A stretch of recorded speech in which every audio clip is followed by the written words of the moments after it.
Redbird Reboot Podcast. Are you ready to get rebooted, Cardinals fans? He settles down, at least in the zone, and does not stop running. Blake Murphy. This is the identity for the Arizona Cardinals. The run defense is just horrendous, and it's been horrendous for the Cardinals for a long time. And Marcos Labrada. He's going to bring over his philosophy. It should make it better. Present the hottest NFL podcast from the country's hottest state. He should be turning around the logo. Actually, some breaking news we can cover here. This popped up just about, 6 minutes ago. It's Redbird Reboot.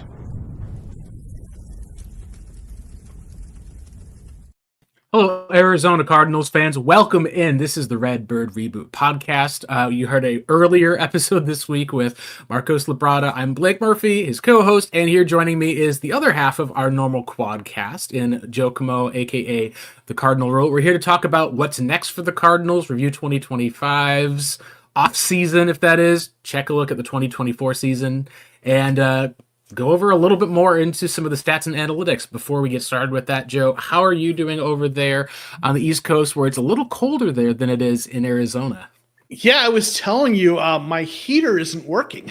So if you wonder why I'm bundled up, it's 38 degrees outside right now, and there's a gentleman working on the heater right now, so it should be operational. So I'm a little chilly, but I'm doing good. And we're the Redbird Reboot is an appropriate name for the podcast today's session because we had to reboot my computer, and we're going to talk about the Cardinals. Their what kind of progress they've made on their roster reboot under the new regime in year two. So it's a chilly day, but I'm ready to talk some Cardinals.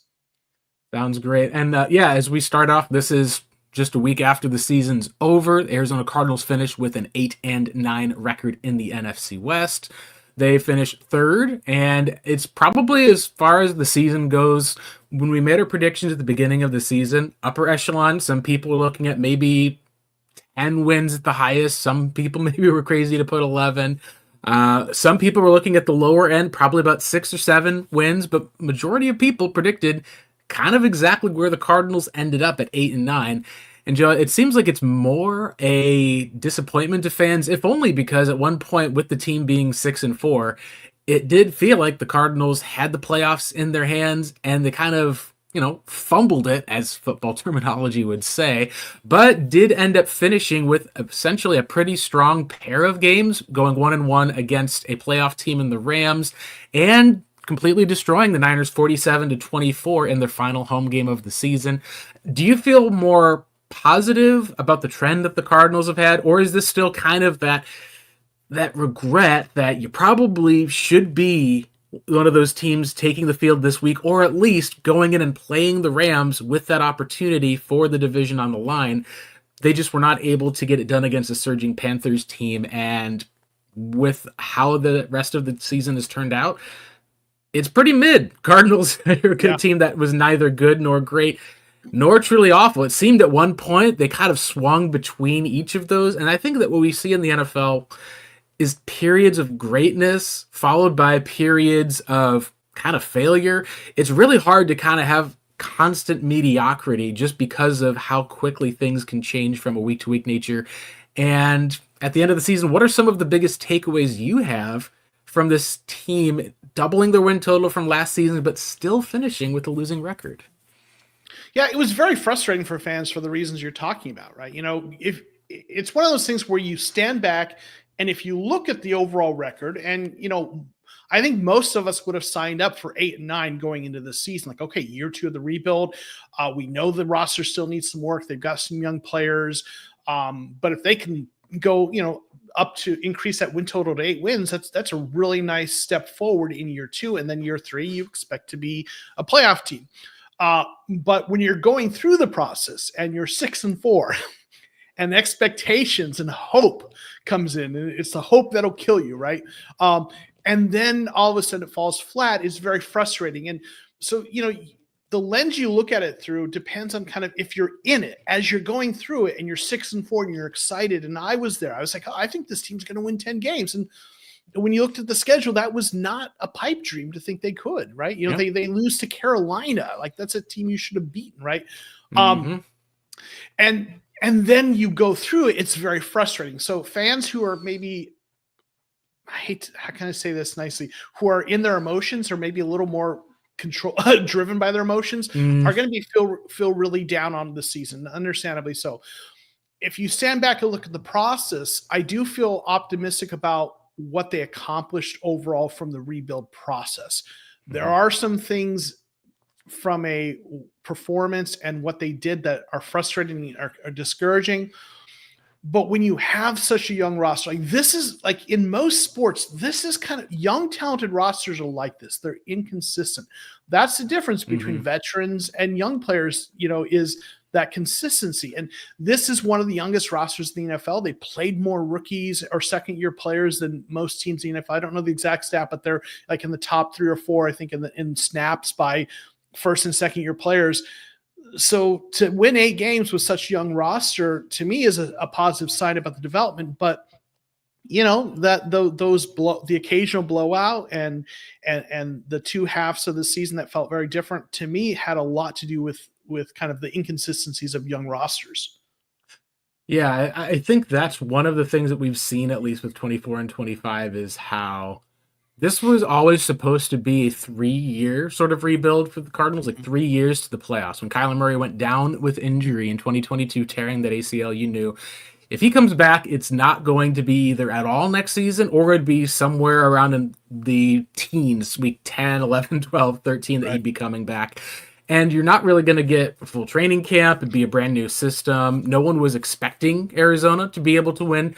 And they kind of doubled down on that aspect where you look at them trading away DeAndre Hopkins, kind of starting off Hollywood Brown as their wide receiver 1, having Colt McCoy kind of be the guy through camp, and then just recognizing, all right, well, this guy's arm is unfortunately just not there anymore. We need to go ahead and make another move.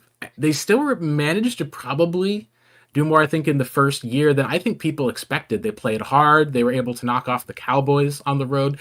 And coming into this season, I think a lot of people looked at the defense and said, they don't have any huge names on defense besides the safeties. You'll see how some of those young draft picks and players are able to turn out. And the offense is probably going to have to carry that team.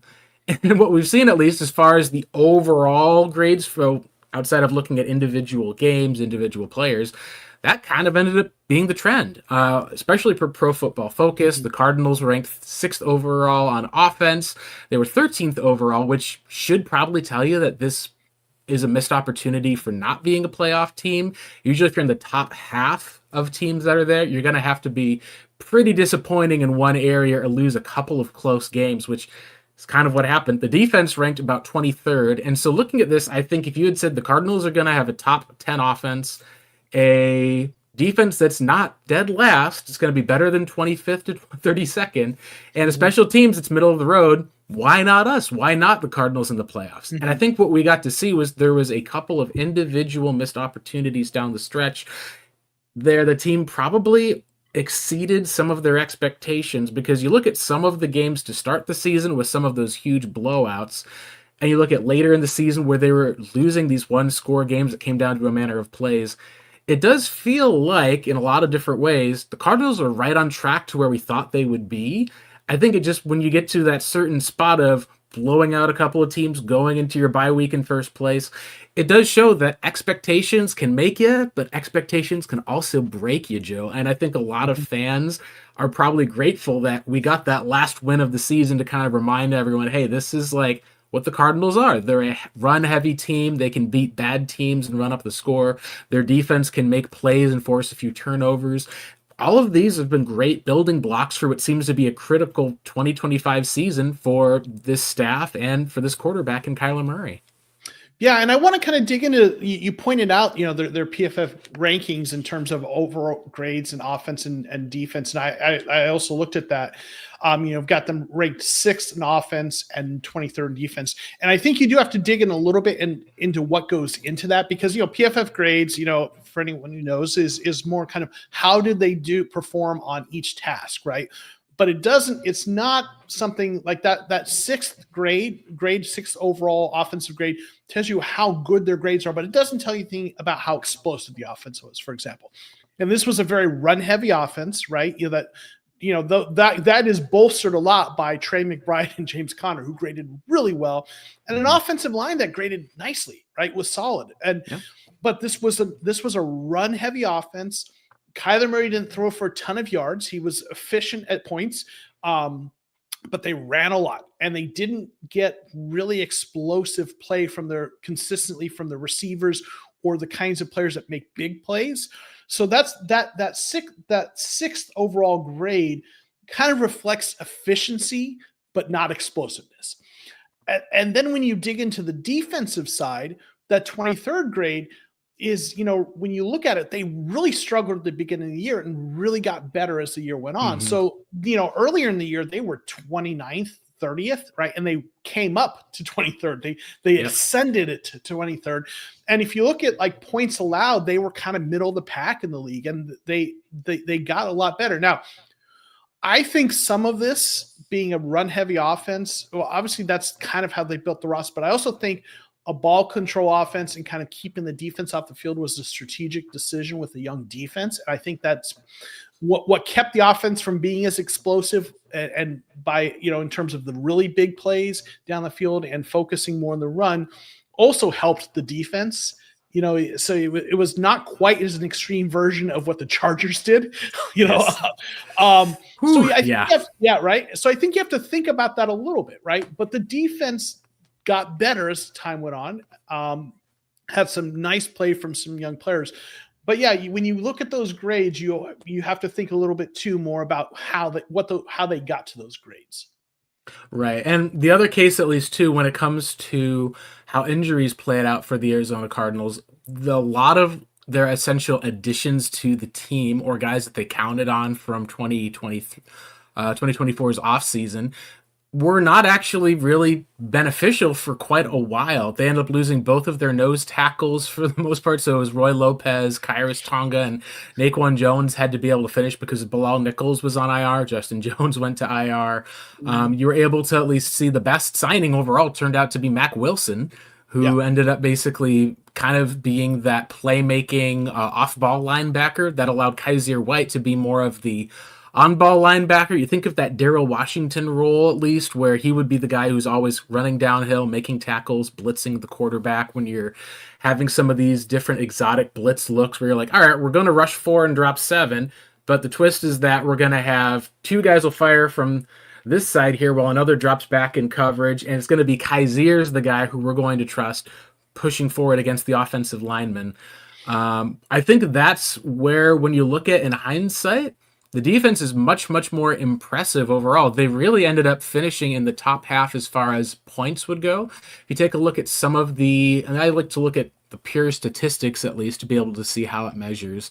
If you wanted to talk at least about overall points per game, the Cardinals ended up finishing, I believe it was about 16th or so at 22.3. which is much better than they were a year ago. They were probably, I believe, 31st in points, only ahead of the Panthers a previous year. And they ended up improving that by nearly a full 10 points. They were in just about every game as a result. And as far as it came to a total yards per game, they ended up also at least being able to jump up from 31st in yards per game into about the middle of the pack. Yeah. And what I think that says on the defensive side is when you're talking about the guys from the front of the line to the back of the line, we saw the Cardinals have essentially a functional run defense, which, considering when you say, all right, let's picture this. You're the Arizona Cardinals. You got one of the weaker front sevens in the National Football League, outside of the likes of a Kaiser White, who had a great season, and your solid safety play. Would you take having the run defense that they did, where you're only giving up probably about, about 126 yards per game up front on the run, which is not great, but you're able to, without any of your starting nose tackle, defensive lineman, without Darius Robinson for the first part of the year, you would probably say I would take that, because the alternative would be this is your second year of just being completely run over. You're not able to really evaluate the quarterback because you're trying to run the ball, you're behind quickly, suddenly have to play catch up. It really, I think, ended up showing that the Cardinals were able to take a step forward from a scheme perspective, which I think is a testament to the coaches who were there, some of the depth that we're able to see make plays. And when you talk about the Cardinals as far as for what they have for building blocks, it feels like investing on the defense is probably the next big step that we're going to see, meaning if that defense goes up from 23 and the offense is able to stay pretty consistent, this is an even better team next year with a bunch of new draft picks, another group of talented players that are coming in, which is room for positivity. Yeah, and Nick Rouse did a terrific job, and with all these young players, he's going to be head coach pretty soon. I think. If this defense takes a step forward, that I think it will next year, I think he'll be on the head coaching, carousel. But yeah, and you have so many young players, and they didn't have that pass rush you can hang your hat on. And I think there was a stat they showed in the last game that highlighted how many different players had at least 2.5 sacks or what have you.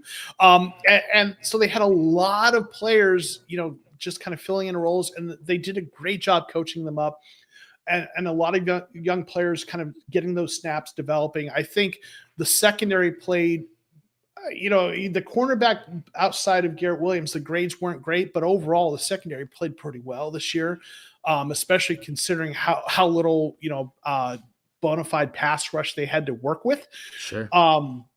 Garrett Williams, I mean, look at what he's done. He is just 82.0 PFF grade. He's in the top 10 amongst cornerbacks this year. Has just become a great player in the slot. So there's a lot of nice things they did, but you're right. They didn't get the contributions from two key free agents, right, on the inside. And, fans are very critical of those signings, understandably so, because of how they worked out. But you and I both, understand the whole process over results kind of idea, right? Where you do the right process and focus on doing the right process, and you'll get the results. But if you focus on the results in terms of as a way of evaluating what you're doing, sometimes you get anomalous results that look good or bad, right? We saw some anomalous results under Keim that gave us false confidence. And I still think like the process of signing those guys, now maybe you can argue they overpaid them. They had the cap room to work with it. But I thought the process was sound. They got two guys who hadn't missed games. Right, and had been solid upgrades over what we thought we had. They were solid NFL players, not Pro Bowlers, but consistent, healthy guys. And then they come in, play poorly, and get injured. You can't, you don't see that coming, right? And I know people want to, be critical of Monty for those signings. Again, you can maybe argue he overpaid them, but like from a process perspective, you couldn't see that coming with guys who had always been healthy, right?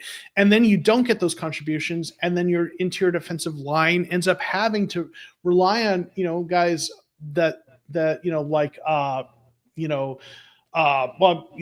Roy Lopez, who, started out well, but struggled. You've got guys like Tonga, who played reasonably well, but, Naquan Jones, who had been a career practice squad bubble kind of guy, actually played reasonably well this year. But you don't have the guys you expected and to pull off, what they did defensively with the young players and those injuries. Again, a credit to the coaching staff. Yeah, absolutely. It's something where, and then you can talk a little bit about some of how that played out with the draft, but when you have your expectations, a lot of it comes down to not just winning, but recognizing that it's a mercenary type of league within the NFL, which means that players are going to be doing both a combination of helping their team succeed within their specific role and trying to do the best possible job that they can to be able to get that big contract, that big payday as an individual, whether that means remaining with your current team, moving to a different team. One thing to kind of point out, like you mentioned about the Garrett Williams grade, talking about where we've seen in the past that the Cardinals have struggled with, and then seeing how do new regimes either keep what's good moving forward, how does it reset or redo? When you take out I think it's Artie Burns, who played less than 20% of the snaps for this season, Garrett Williams ends up being in a top 5 grade for corners this year as far as it goes with the snap counts. You're talking about a defensive player of the year guy in Pat Surtain, one of the best cover corners in the National Football League with Trent McDuffie. You have Cooper DeJean within his role in Philly was someone that the Cardinals actually ended up passing on to be able to go back and to get a Max Melton. But you take a look at how some of those things played out. Max Melton had, I think, a fantastic rookie season and did it as an outside corner, whereas DeJean was kind of in that corner safety role, and a similar thing to what I've seen with Garrett Williams in his first year. And it's really interesting because the secondary was a strength for Arizona, which up front it meant that the Cardinals didn't have to have this elite pass rush to be able to get through. They were actually able to have quarterbacks stand back in the pocket and have some coverage sacks. They were able to have a couple of nice stunts that they were able to pull through to be able to find ways to manufacture pressure. It wasn't at an elite level, but it really does show, at least when you're talking about what's the biggest change that we've seen for the Cardinals, it's probably the hitting on picks outside of the first round, hitting on picks within the first round, and then being able to get impact rookies. And that's something that's really interesting because we had a lot of rookies this year. You take a look at the Cardinals depth chart through Our Lads, and you can see that they had essentially 3 starters by the end of the year. I would argue that it was 4 when you consider how much Isaiah Adams was playing, 5 with Tip Ryman. And Dadrian Taylor Demerson was a fringe starter as far as for how much he was playing. It was a pretty large impact this year. You add that to what Paris Johnson did coming off of last year. You add that in to extending a Zaven Collins, who was able to play another full season. Add that to Dante Stills, who at one point was like the one healthy 3-tech that the Cardinals had again. You can at least see that there's room for positivity because the best NFL teams who make the playoffs, who get to Super Bowls, who do well, they aren't the teams that are normally like the Kansas City Chiefs, where you've got like your big 3 with your Tyreek Hill back in the day, your Travis Kelce, Pat Mahomes.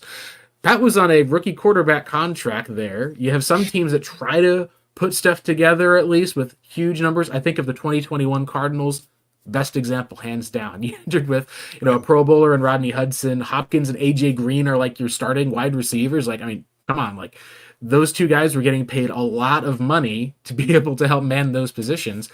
With this Cardinal staff, we've been able to see performance from the rookies at least being able to start. And while it wasn't necessarily, I would say, all-pro level, we saw them be above replacement level and able to step up and fill in, where the Cardinals didn't see the bottom just fall out. They were still a competitive team down the stretch with rookies getting good playing time. And I think it's the way that your team is built. And this is how I felt it is.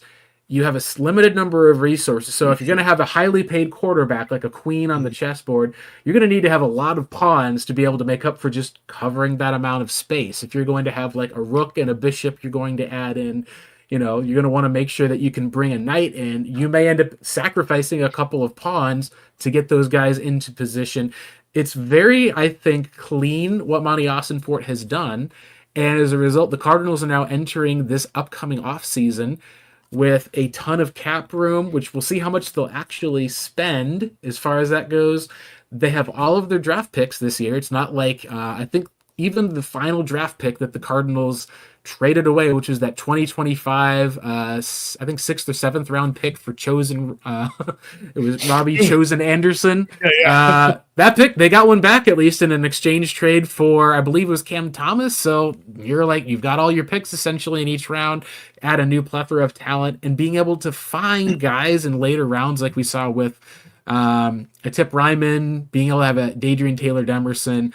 There's a lot to talk about, but let's go and focus on some of these rookies and what it means moving forward, because I think it just adds to that feeling of optimism for this team moving forward that I think we can say at 8-9, it seems like there's not as many fans that are looking at because of a couple of big reasons, which we'll touch on here after that. But I think we have to start with saying that this is a young team that's still making progress, and you'd expect that they would make that leap sophomore season, as a lot of players tend to do in the National Football League. Yeah, and when you've got a team built on aging veterans like Steve Keim did, that team is going to get worse over time. They're going to get injured or their plays are going to decline, right? Oh, that's just the trajectory. When you've got a young team, all other things left, all other things being equal, right? Those players will get better with, as JG likes to say, time on task, right? So like I wasn't surprised this defense played better because all those young players getting more snaps, Max Melton, Rabbit, right? Garrett, all those guys becoming more and more experienced. And so they built it this way. And that, that doesn't mean they can't have a step back next year necessarily as far as record, but when you have so many young players, the skill level, the talent of your roster is going to grow, not regress, right? Not decline. And then you're going to add more players. Now, with a young roster, and so many fans, really were frustrated about them not spending more for agency. And I think there's an argument to be had there.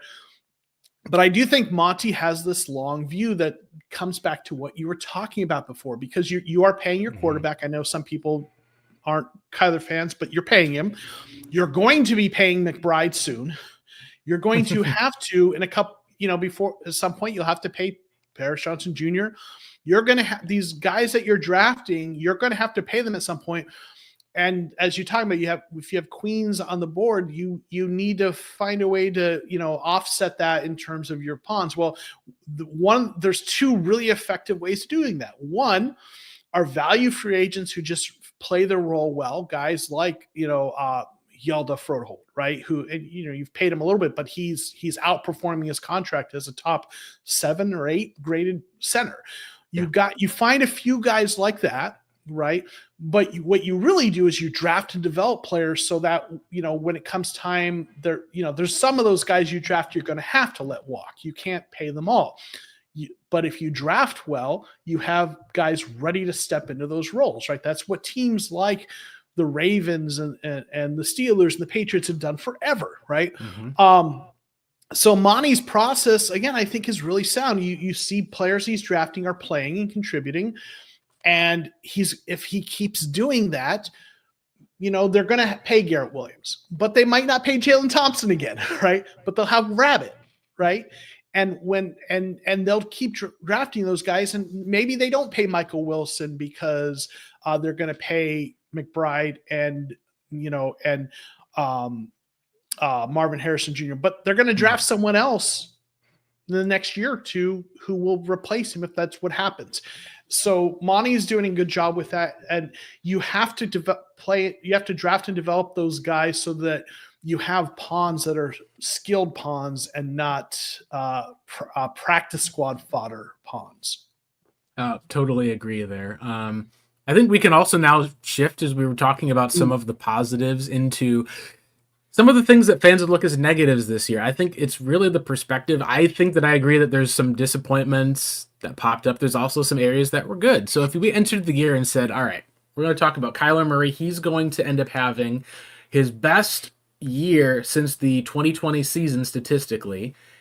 He's going to have probably about his average season as far as with close to and about of yards, maybe a little higher completion percentage.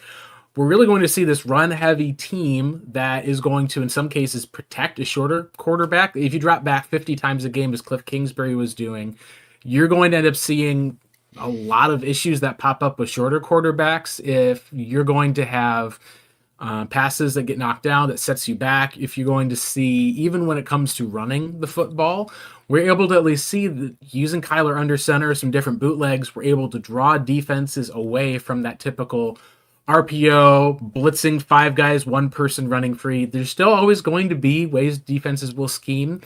But the complaint that popped up was Kyler has got some huge games that are coming up, at least, whether it was the Rams game, it was on the road against Carolina, it were the 2 Seattle Seahawks games. There were questions about, like, in the fourth quarter, there was interceptions that ended up taking place. And the second thing that popped up was the connection with Marvin Harrison Jr. Now, if we all said, all right, start the season out, Marvin Harrison Jr., he's going to have as good or better a season than Larry Fitzgerald's rookie season, you'd probably say, oh, sign me up for that in a heartbeat. And then you remember, well, Fitzgerald's rookie season was probably not the same rookie season that we remember. He only had about 804 yards. He had 8 touchdowns. And I think a lot of people, when they saw Larry wasn't the top guy, it was Anquan Bolden that year, Marv was kind of counted on to be the guy to improve the passing offense. We can see the statistics popped up. There was flashes on tape. There were also some bad misses and some mistakes that were on tape, some drops, some playthrough, at least with the hands and strengths. It was one of those areas where I think the player did have a difficult first season adjusting to the NFL. It wasn't like he immediately came in like a Julio Jones or Calvin Johnson and just set the league on fire. What makes it tougher is there's a couple of other players who did do that with the 2024 receiving records. You can take a look at Jamar Chase was the guy who basically like got the triple crown this year. Amon-Ra St. Brown with the #1 Lions offense. You've got another rookie in Brock Bowers who basically was the one tight end ahead of Trey McBride. So you've already got someone on the Cardinals who essentially is just shattering every franchise record that they have and setting records for longest without a receiving touchdown, which of course they finally fixed. But you take a look at Malik Neighbors being able to be up there as far as receptions.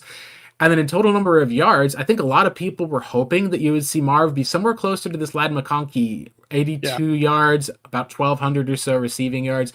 There's probably about 400 or so yards that were left on the table that when you take a look at the tape and some of the drops. And the player who really stretched the field the most and looked like that top threat was Brian Thomas Jr. as a rookie for a pretty bad Jacksonville Jaguars team. I think that there's a lot that goes into this, but what are some of your thoughts about the first year with Marvin? Because it's easier to talk about Marv than it is to look at Adarius Robinson, who he ended up missing the first probably about 12 weeks or so. I had heard that when the injury went down, the initial thought was he's going to be out for the season. His mom passes away. He's also an older draft pick. I think that there's more, one of the areas that a lot of people critique that pick for the Cardinals a bit more than the Marvin pick. Whereas in hindsight, a lot of people started now critiquing the Marvin Harrison Jr. pick. People even started throwing out the B bust label on him, despite the fact that he put up bigger yards than Larry Fitzgerald did as a rookie, showing that everyone's development's a bit different.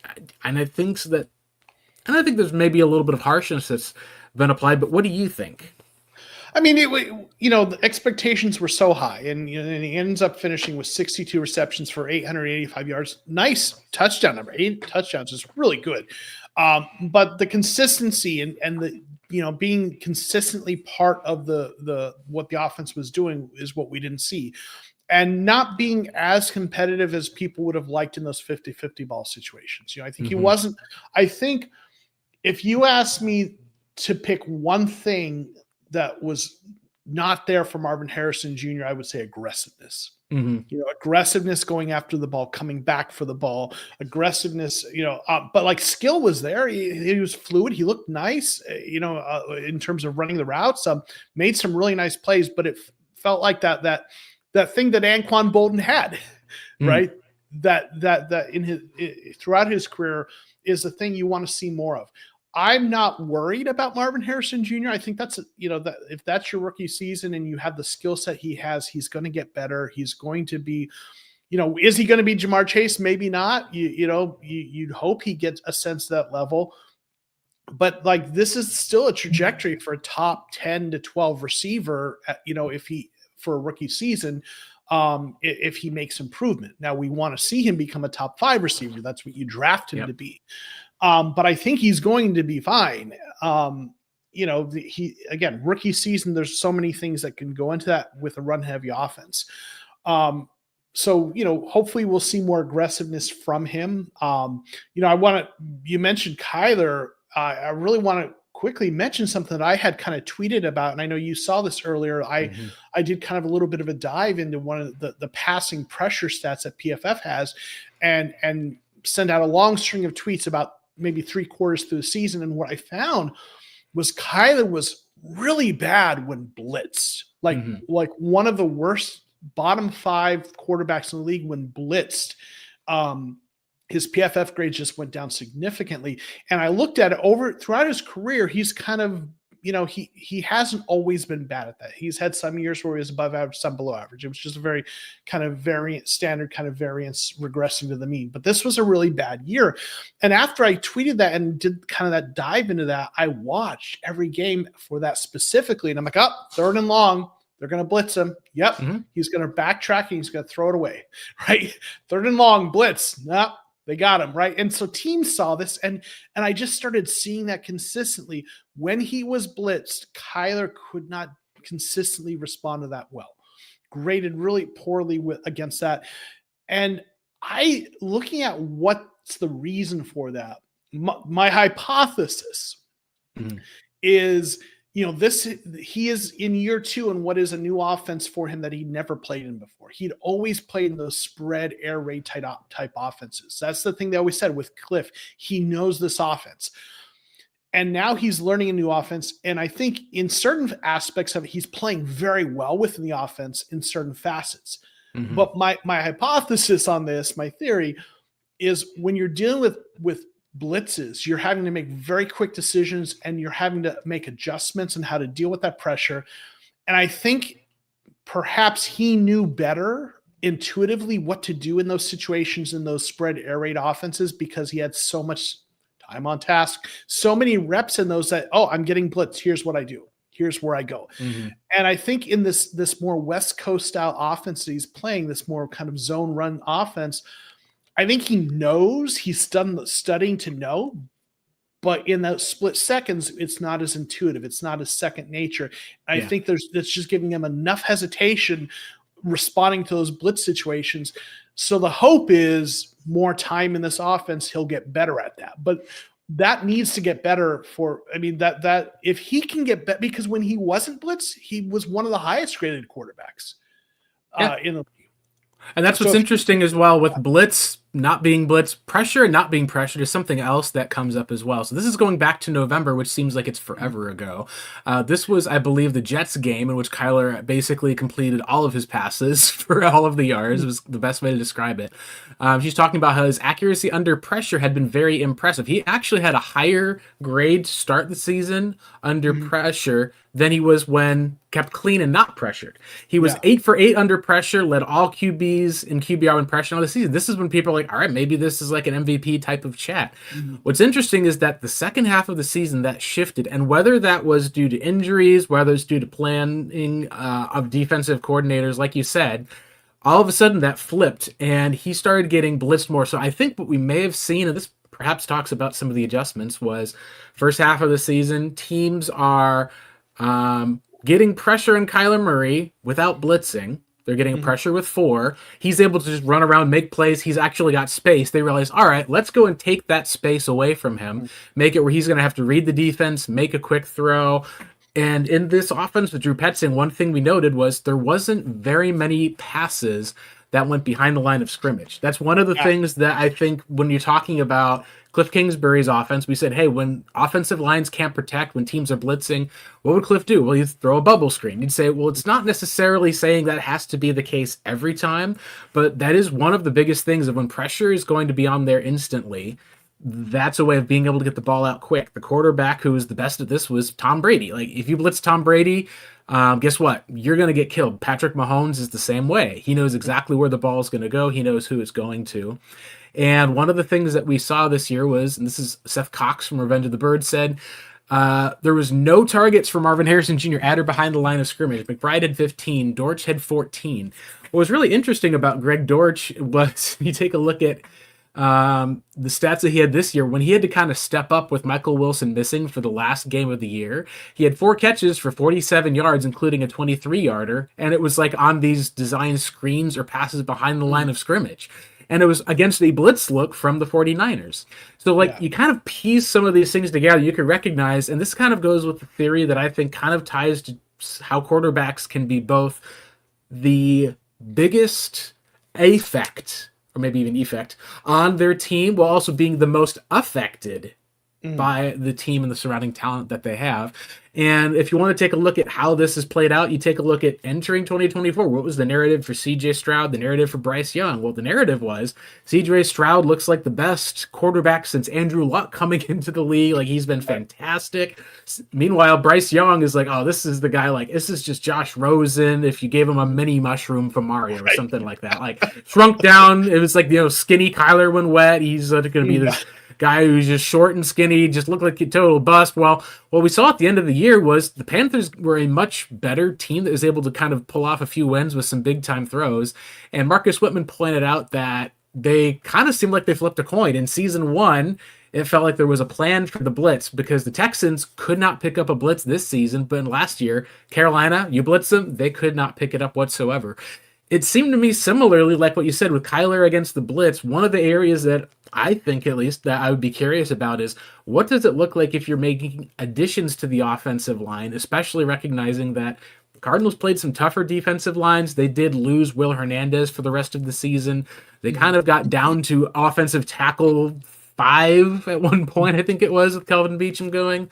Yeah. These are all areas where I think that the Cardinals could probably make a couple of areas of adjustments. And then at that point, it feels like you'll have a good measure of, hey, Kyler Murray's getting blitzed again. They picked up the blitz.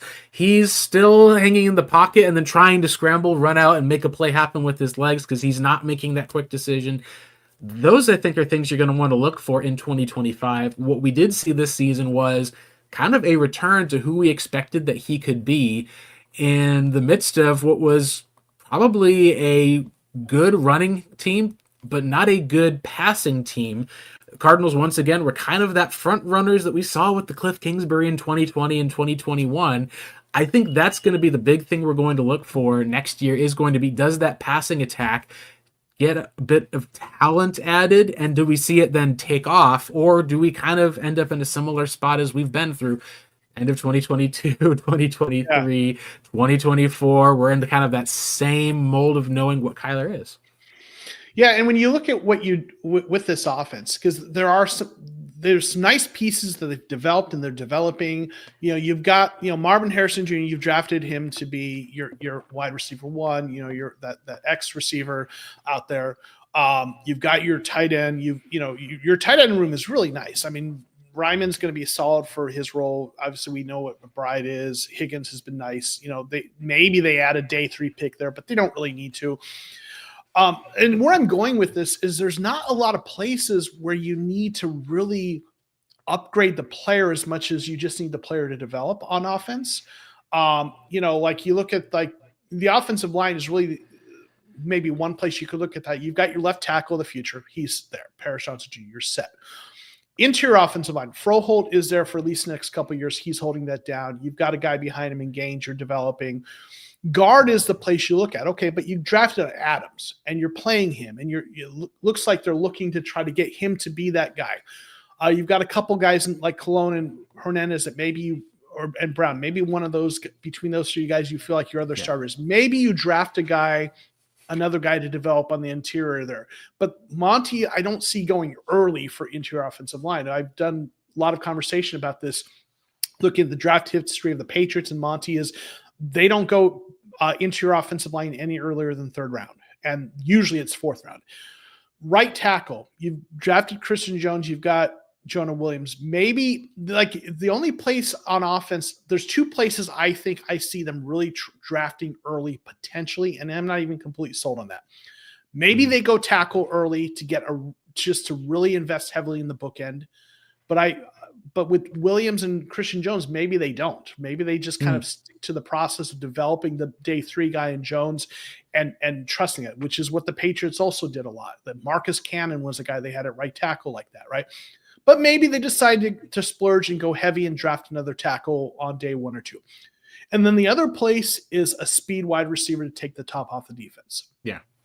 But those are the only 2 pieces. If you tell me, like what do you really need to bring in aside from the guys you're already developing? That's it. Like you don't need, I don't think you go for another prime receiver, like a 1st round, stud receiver when you're building around a tight end run heavy offense with Marvin Harrison Jr., right?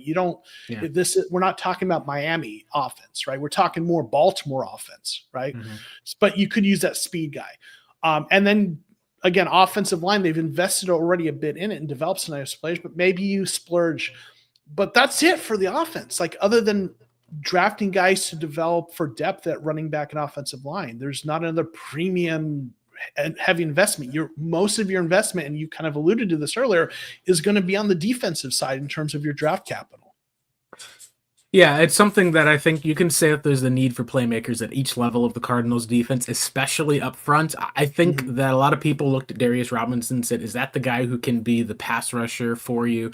He did actually have some sacks his senior year. You talk about, though, being more of the fit that I think is of that three technique kind of guy, at least, who can play on the edge or being that run stopping defensive end who can, hey, it's third down. You're going to bring in your best blitz package. Mac Wilson moves off to the outside. Darius can rush inside against two guards. He can then maybe take up one or two players while you see the stunt go around.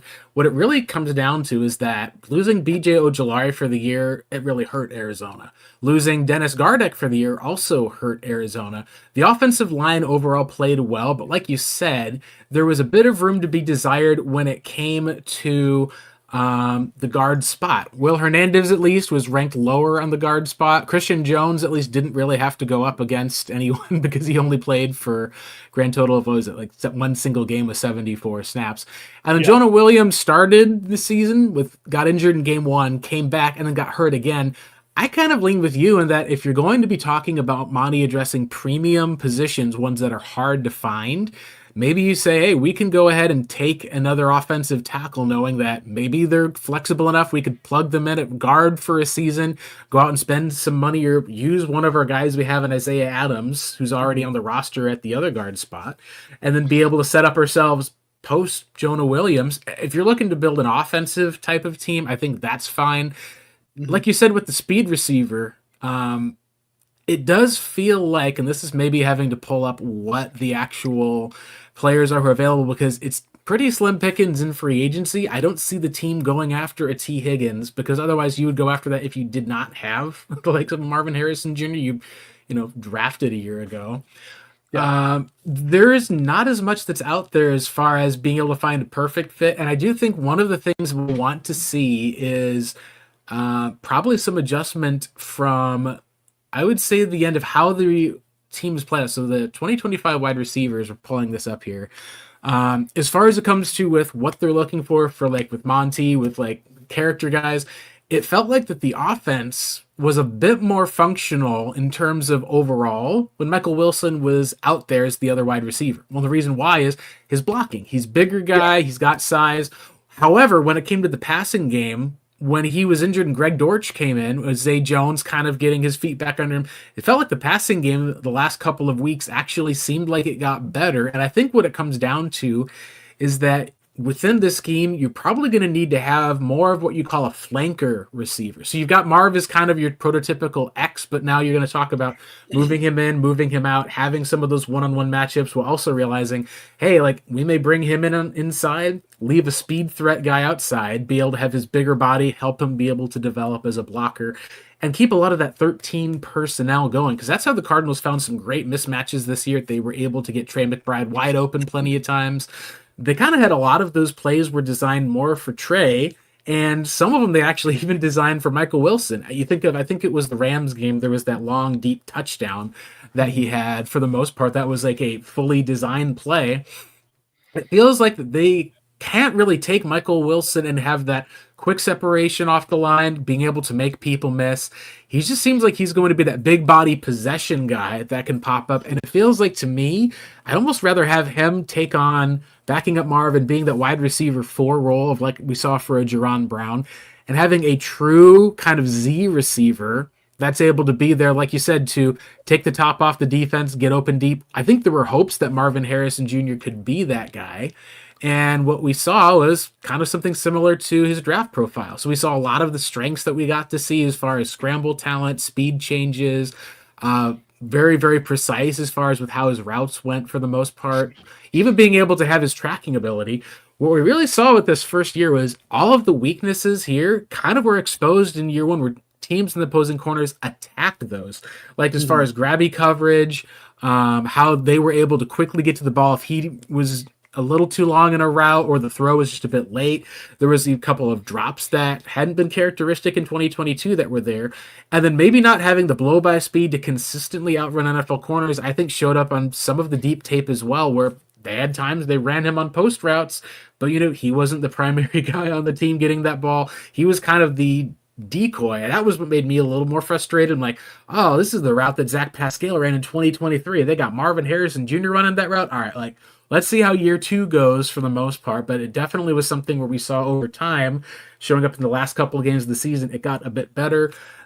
I think that you're going to want to say that it's a recognition. If Marv was asked to carry the load for the receiving core this year after Trey McBride, he probably wasn't capable of that in year one. I think you can argue that, yes, he can be more capable of it in year two. And you probably need to take a look at this constructed roster with Zay Jones, with Greg Dortch being the small slot receiver who can't really be a run blocker, and probably need to figure something out in free agency. And that's going to be something that I'm curious to find what they'll do to address that. Because there's not a lot of guys out there that seem like they fully would fit that mold. Maybe you can talk about like a Darius Slayton would be a guy who comes to mind as a big play threat. So that's probably the guy at the top of my list. You can probably take a look at even a Marquez Valdez-Scantling for a guy who's just a deep threat who, his hands will be, I think that someone said like there's 50-50 balls, and then with Valdez-Scantling deep, it's like he's got 50-50 hands. Like sometimes he'll come down Right. with it, sometimes he won't. But I think those are one of those pieces that you talk about the receiving game that is probably one of the few additions needed, in addition to adding that one spot on the offensive line, and you're pretty much done. Then you get to spend all the rest of your time focusing on this Arizona Cardinals defense and how to get it as good as possible. Yeah, and with that receiver to take the top off the defense, you ideally want someone obviously who can catch the ball. But there are players like Ted Ginn Jr. who made a career going deep, and you even if that guy doesn't have the greatest hands, you cannot just let him run free. Yep. Right? You still have to deal with it, even if he has the drops. And when you're not going to let him get a free release past your safety. So, maybe what you end up having to do is take a guy in the middle rounds who, if he had better hands, he would be a first rounder, right? But he's got that speed and he's got one job. He runs the go route, and when you need him to, that maybe that's a little bit underselling it, but that maybe that's how you do it without investing too much capital in again, for an offense, it's going to be a run heavy offense. This is not the Miami offense with those two speedsters outside. They're going to have an offense that, again, I keep saying this, looks more like the Baltimore offense, a really good tight end, a mobile quarterback, a run game, and maybe you can feed one receiver consistently besides your tight end. So when you're having that kind of offense, does it make sense to spend a lot of money on a big time speed receiver, or do you find a guy who is speedy and can fill that role, but may not fill up the box score consistently? Sure. No. And that's what we, I think, want to see is that chicken or egg situation. How much of it is Kyler when he's throwing deep, where you need to have that deep target? The perfect guy was a player the Cardinals could not get a couple years ago, who's been doing good things in Indianapolis this year, and Alec Pierce, the 6'2" speedster. That's like the perfect guy. Well, he went to Indy, and they're like, I guess we might as well take Trey McBride. So I've got no issues with how that turned out. But yeah, let's talk a little bit with the defense and how it's gone, because I think I agree with you in that you're probably going to see an offensive line addition. We'll have to see who exactly is out there and available. There's more probably is for a free agency show. But let's go over with the defense, because you've got a couple of guys, and Kaiser White seems like he'll potentially be leaving. You've got the need for an edge rusher who comes in who's consistent. And when it comes to the grading on the Cardinals, as far as for positions, it's a very clear difference between how we get to see the secondary look, how the linebackers look. Outside of, I think, the run defense for their edge rushers, they had a pretty solid go about from the edge, which is Zaven Collins finding his role. He's a guy that is going to be able to block, stack, and shed, where you can't really run at him. They didn't get as much from their edge rushers or their defensive line. You can see how things kind of shift from those green grades going down all the way back until you hit corner. They really didn't see much out of their free agency signings in Jones and in, I want to say, Bilal Nichols.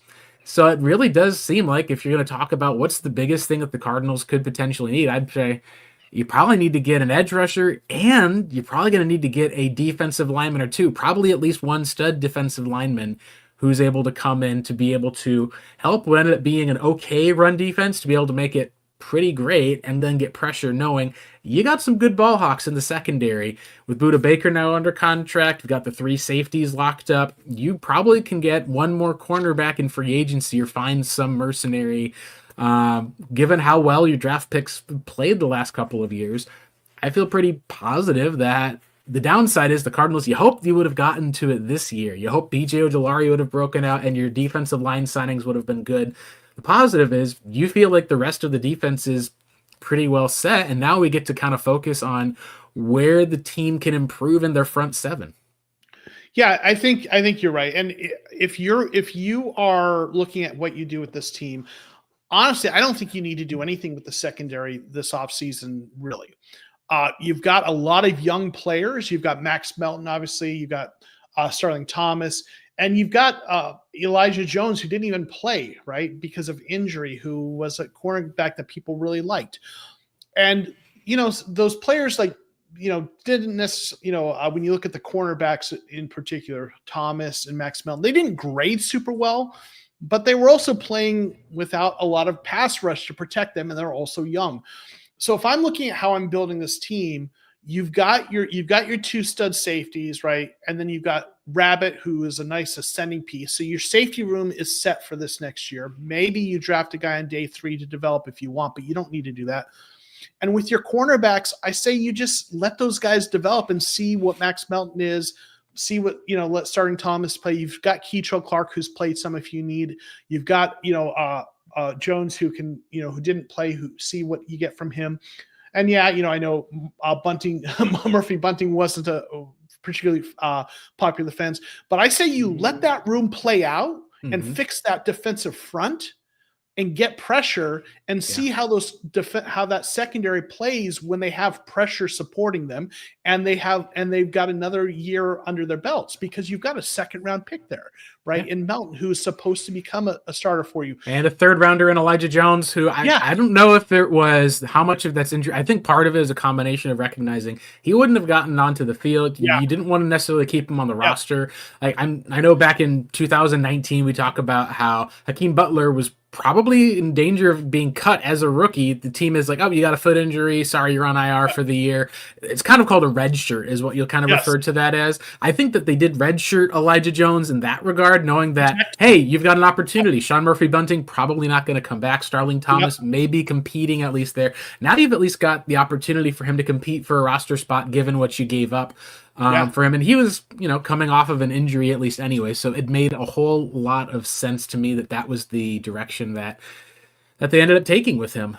Yeah, because if you put it, you can't get him on the practice squad. Someone's picking him up. He's a 3rd round pick, right? So you've got it. That's the only way to kind of protect him from roster perspective. So yeah, I think you actually stay the course with your secondary, because you've invested a lot of draft picks. Like we didn't even mention Jaden Davis, who was a 7th round pick.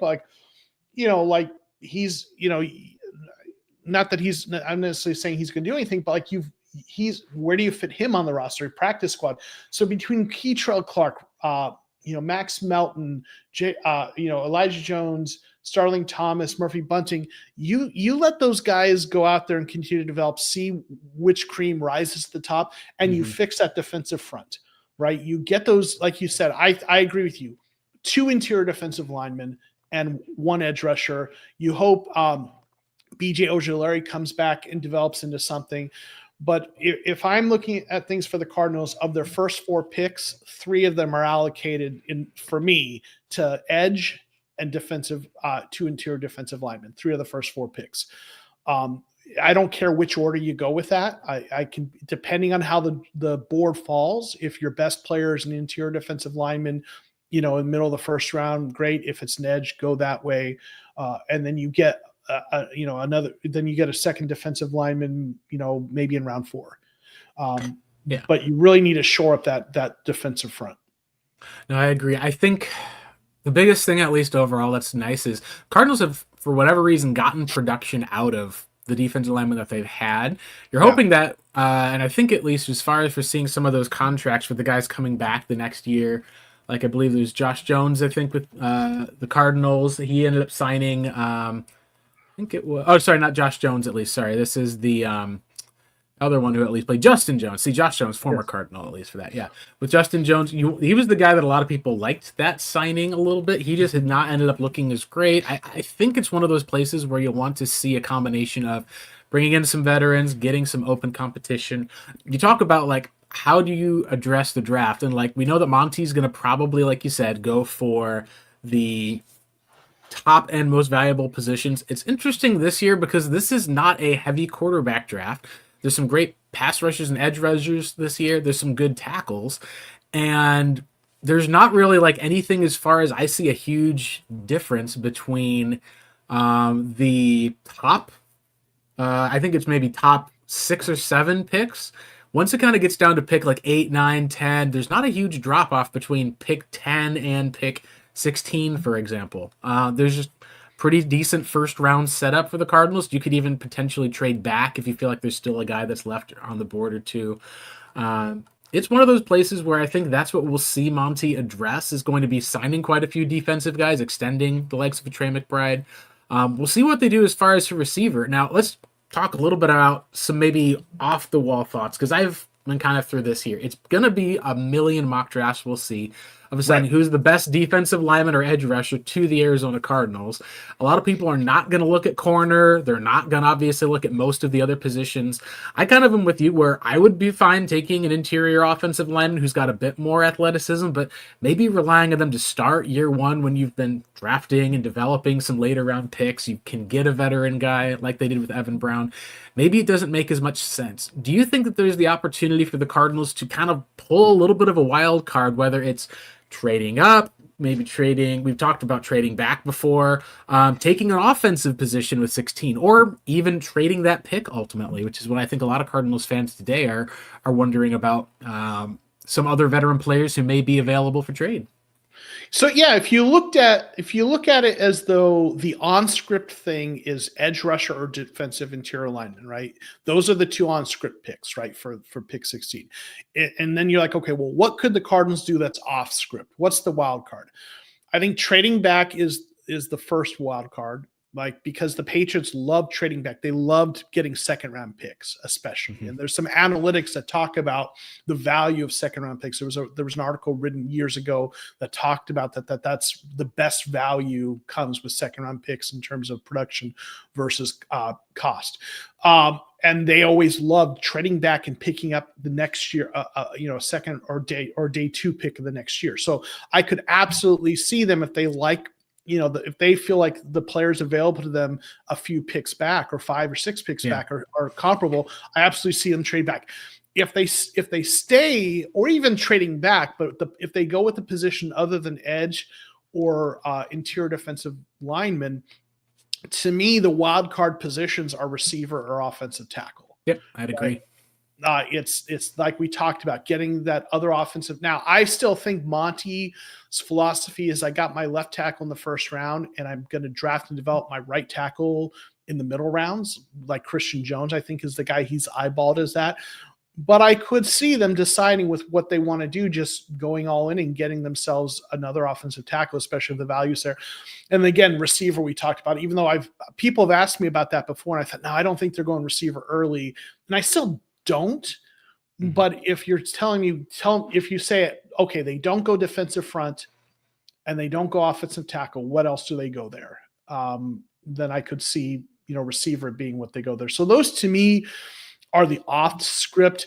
And then if you want to go really crazy, and boy, this is going to pull some trauma back for us, linebacker, because the Patriots did that sometimes. Yeah, no, the Patriots occasionally would have a top linebacker at least. And that's what's interesting, is that this year's draft class just does not really have a linebacker, as far as like what we'd say an inside linebacker. I think as far as it goes with regular linebackers, like a Jalen Walker is a guy who's played all around, but more of the on-ball downhill type of pass rusher. What's interesting, I think, and I'll pull up this as we kind of wrap up our show, is looking at just some of the early mock draft simulators. Now, again, a lot of times what we'll notice is positions will stay very close to what they are before the process begins. Things will shift back and forth, left and right, and eventually you kind of land similar to where people were at the combine, because that's where teams are a little bit more open-minded about sharing information. Usually you've had a little bottle of wine to go with your Ruth Chris steak, at least for the most part. That was where the Kyler Murray over Josh Rosen news kind of got out. And what we see this year, like you talked about, the edge rushers, at least, like you're talking about some top guys like Jalen Walker, Abdul Carter, someone who's up there. Even Nick Scorton, I know, has been liked. The ones, as far as the two Michigan guys, are, I think, Mason Graham and I want to say Kenneth Grant. That's the other one. So Graham and Grant, the two G's. Graham will probably be gone, right? I mean, Graham is most likely going to be gone. We'll have to see how it goes through. Grant is a possibility of being there, but again, in a defensive line heavy draft, we sometimes say, "Hey, it's a deep defensive line draft," and then they're gone between like picks 6 through 11 because they just have a run on those guys. You point out and say, what will you see from the talent here? Well, I think I can probably rule out an Ashton Gianti because Cardinals had just drafted Trey Benson in the 3rd round. You probably aren't going to be spending a ton on running back after you just paid James Conner. Adding a 3rd person to that room for the long term maybe is beneficial. But you point out and say, hey, like you've got an Emeka Ibuka as a wide receiver who's much more of that kind of prototypical slot guy who's able to get separation. Like the way you would think of it would be, if I was going to kind of look for a comparison, I think the closest I can think of would probably be, imagine if there was a Keenan Allen with a little bit more speed is probably the closest I can think of, which is pretty good. Like, but then when you draft a receiver at that spot, what's the impact year 1? How does that play out? I think I'm pretty much with you that it wouldn't be a receiver. I don't think it'd be defense. The one that is intriguing would be Josh Simmons, who's the tackle at Ohio State. Is probably one of the better pass protectors I've seen this year, has the chance to maybe be that long-term right tackle, and he was injured this year. I believe it was, I don't remember if it was an ACL or not, but that's one of those places of when you talk about, hey, Cardinals got a Garrett Williams, a guy who would have been a first-round corner, got him at a discount in the 3rd round. Could this be kind of like, hey, they now have 2 top 5 tackles, but they're able to get one with a bit of a discount. You got 1 more year left of Jonah Williams under contract. You know what you have. That may be one of those things that you bite on as far as talent, but I ultimately think with you that in this spot, you're probably going to be saying that if they're not going to go with a guard at that place because they're going to trust what they have in their process, it's going to be defensive lineman, it's going to be an edge rusher. It feels like that you're going to be looking at one of those guys from a big school, such as a Michael Williams, a James Pierce, Kenneth Grant, even a Jihad Campbell, at least for the most part, at an inside linebacker spot, has showed some ability as a pass rusher. I know Jack Sawyer, and then one of my favorites, JT Tuamaloau, who I think is going to be a better pro than I think he's been seen in college because of a couple of things like injuries and just with how good Ohio State players end up turning out in the league. They're maybe not going to be the best pass rushers, but they're all very well coached. It's going to be interesting because I think I agree with you that Cardinals fans are probably going to want to tune into this list as the draft gets closer, knowing that that's going to be where I think that they're going to find one of those premium positions and could go ahead and target that. Yeah, absolutely. And I think those names you all mentioned are probably really good names to look at. I think the guy out of Georgia, that linebacker who's kind of a little bit of a needs a little bit of development. He's a little bit of a project. I think is it Michael Williams. Yeah, I think that's interesting because the Patriots like those big edges. And he fits that mold, right? Of that. I will say, and you've mentioned interior offensive linemen, and folks in my Discord and my YouTube channel know this. I did this chart of like Monty's draft history and then the Patriots draft history, right? With Monty, when Monty was in their front office is a director of scouting and his roles in the front office, and they never took an interior offensive lineman before the 3rd round. 0. And so until Monty, and since he's been here, he's held to that 3rd and 4th round. That's, Gaines and Isaiah Adams. So until I see him take an interior offensive lineman before round 3, anytime that comes up, I'm going to say, I don't think so. Now we'll see. He said he wants to do some things his own way, but that's one thing that he has stuck to. And I think it makes sense because you find and you develop and you draft those guys. Yellow Froholt was a 4th round pick, I think, for the Patriots, right? You find those guys and develop them, and they end up being a lot easier to find later. So I don't think we'll see guard there or on day 2. I think, well, maybe 3rd round, but I really think they're going to go with Adams. And then kind of the other spot, maybe with Brown or Cologne, and maybe they draft another guy to develop to be the starter 2 years from now. So I think we're looking defense. And then, like you mentioned, the tackle from Ohio State, that'd be an interesting kind of thing to go with as well. Yeah, especially with what's interesting is that some of the guys this year, the arms are a little bit shorter. Like Will Campbell doesn't have the longest arms. Calvin Banks Jr. doesn't have the longest arms. You're probably going to be looking at someone like Simmons as, with his measurables, is going to be more of a premium probably that pops up at least at the tackle Yeah. spot. But you get a little bit of the discount when it comes to with health and other items that are there. It's also kind of funny, like you said, well, we don't have to question, would Monty take a tackle from off Ohio State? We've already seen it happen. Would Monty take a wide receiver from Ohio State? We've already seen it happen. But when you talk about the interior, like we haven't said, oh, they need to fix this interior. They've got nothing going on. And lo and behold, they take Hjalte Froholt. He becomes like essentially a top 10, top 15 center immediately just from off of the Cleveland's practice squad.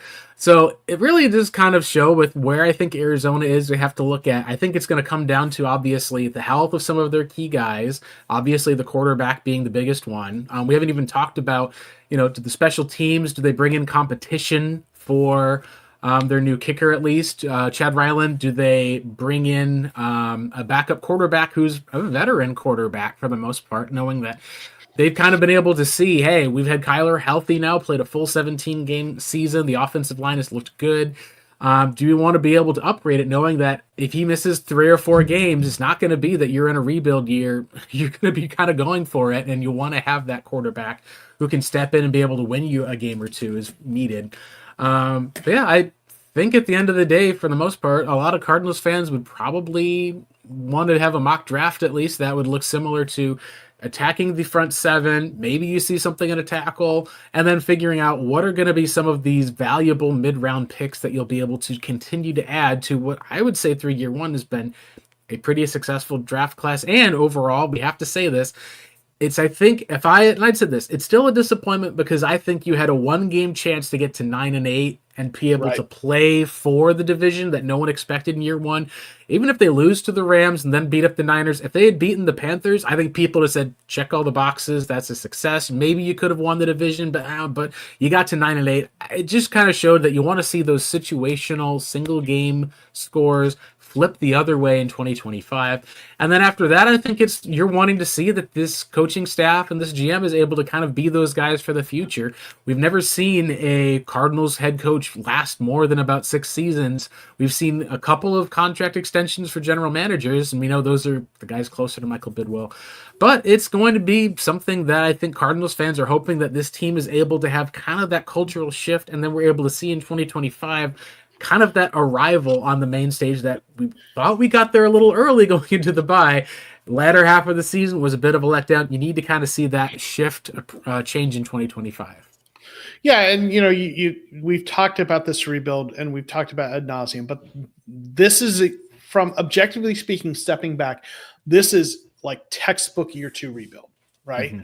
You're improved, you're making a push for the playoffs, but you probably just barely kind of miss it. Right.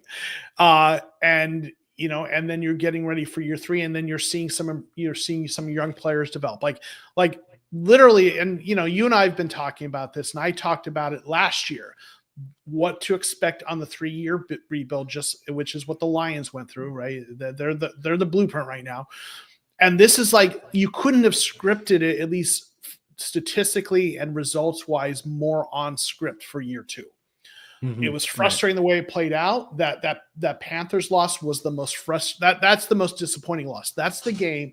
Like every other loss this season, you look at it like, tough division game against Seahawks. You lose those sometimes. Okay, the Rams won the division. We're hot. We lost them. We lose to the Lions. Well, they're good. We lose to the Bills. Like the Commanders end up being a better team than people thought. Like, the Panthers loss is the only loss on the schedule that's inexplicable, right? Every other loss. The defense really was diced up by the Carolina Panthers run game. You want to take a look at where it was. The Cardinals run defense was the weakest. You saw enough injuries. It was a road game. I think when the offense came out a bit weak. The Panthers got up and got that higher Yeah. score. You even got it in where the defense was able to get a stop. I just felt like that when the offense had that special teams penalty, they couldn't move the ball down the field just to kick a field goal to end the game. They were just kind of out of gas. Like that's why they gave up that big run. They gave up it was just the way that it finished. And a lot of people were like, well, this is where the offense and Kyler has to kind of pick up the team. And they didn't really pick it up, at least until after, I think, the injuries that were there. They kind of shifted some of their focus, able to make a few comebacks. The defense was able to get some stops. It just kind of came down to, like, you really didn't feel like that the team was capable. It was more of a sloppy type of area. Yeah. And it's one of those spots of where the offense scored 30 points, the defense gave up 38. You wish that you've been able to flip the script in one of those Seattle games. I think that's part of where I would look at and say, with Kyler Murray under pressure from blitzing, from how Seattle's top defensive linemen were able to be super disruptive up front. I think that building some of the lines on both sides, including the offensive line as a focus, should be the focal point, even ahead of, unfortunately, I know Cardinals fans or also Arizona State fans may want a Cam Scatterbo at running back. I would be signing up for the player, but being able to actually invest into some of these spots in the line and some of those weaknesses, that's really what the Detroit Lions did for a number of years, getting 2 top tackles, one of the best interior lines in the game. And we've seen it play out where they've got defensive playmakers that are able to be disciplined and an offense that's just capable of dominating teams from the start. We saw pieces and moments of that, like against the Bears, the Jets, even the Niners this season. I think Cardinals fans are going to hope for the team to continue that approach as they enter what we hope to be kind of the heyday for this whole Jonathan Gannon, Monty Ossenfort with Kyler Murray in a brand new scheme type of experiment that we've seen Michael Bidwell undertake, and in some cases has turned a little bit around of some of the negativity coming off of 2022 that was very pervasive. A lot of the 2023 negativity was straight all the way through training camp, and then they go out and beat the Cowboys and play hard. You're like, oh, okay, like this could be the start of laying a legit foundation for this team that has never truly really taken the time for that cement to kind of harden to then take the next few steps forward of building a team from the bottom up. Yeah, absolutely. And to me, I think stepping back and looking at it from the 10,000-foot view, the most important thing to think about, or the way to look at it from my perspective, is we have the right man in the front office in Monty Ossenfort. Like, even if they take a step back next year, or even if Kyler ends up like next year is very important for Kyler. I mean, I've been the biggest Kyler defender, but next year he needs to, be better, or they're going to have to think about, a different quarterback. But Monty is building the roster the right way. He's building it a sustainable way. So even if Kyler doesn't, let's say next year Kyler has a bad year and they have to scrap the Kyler project and they have to go in a different direction, they have still built a good roster for whoever has to come in after Kyler, right?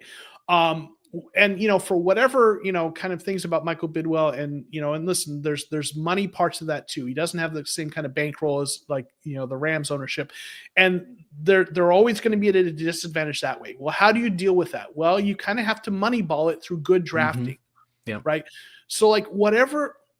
I'm not going to say there's a golden year of Cardinals football coming, as much as I hope there is. What I would say is this: objectively speaking, for the disadvantages they might have, they have a general manager who's going to build a team a way that can offset that if the best you can, right? Building smart drafting, hitting on draft picks, not wasting early picks on non-premium positions, not paying aging veterans, but rather drafting and developing and having that pipeline, and that raises your floor. And like that's kind of like when you look at Pittsburgh, right? That's what they've done. And like, yeah, they've made the playoffs, but you don't expect them to win a championship with their quarterback situation. They need other pieces. And, people talk about how they make the playoffs consistently or win consistently, but high floor, low ceiling, right? But Monty has raised this floor, right? They're still going to have some things they have to figure out. But long term, I feel like this organization is going to be better than they were in the past, even through the ups and downs. Mm-hmm. No, definitely agree. Well, that'll wrap it up here for this stream. Thanks again so much for joining us, Joe. If you want to go and shout out to like where our viewers and those listening can be able to find your content online, I will probably be able to get back at some point when Mock Draft Mania takes off. But it'll be fun to be able to go through that and see. But where can we find you? Find me on Twitter at Jokomo13. You see JOKOMO13. You find me on YouTube at the Cardinal Rule, and I'm also on Blue Sky at Joseph Decamo. At Blue, it's josephcamo.bsky.social. So that's where you can find me. And yeah, I appreciate you having me, Blake. It's always good to hang out with you. Yeah, it's always good to be able to be on. You can follow me, of course, if you're not already seeing this, at Blake Murphy7 on Twitter. Also at BlakeMurphy7.bskysocial as well as following us here at the Redbird Reboot podcast on YouTube. Hey, guys, Cardinals season has ended. Our quadcast that we managed to split into 2 separate shows. That way you guys didn't get a single long 4-hour show, at least for the most part, is ended. So with that rebooted, it's time for us to log off. You guys have a wonderful rest of your week.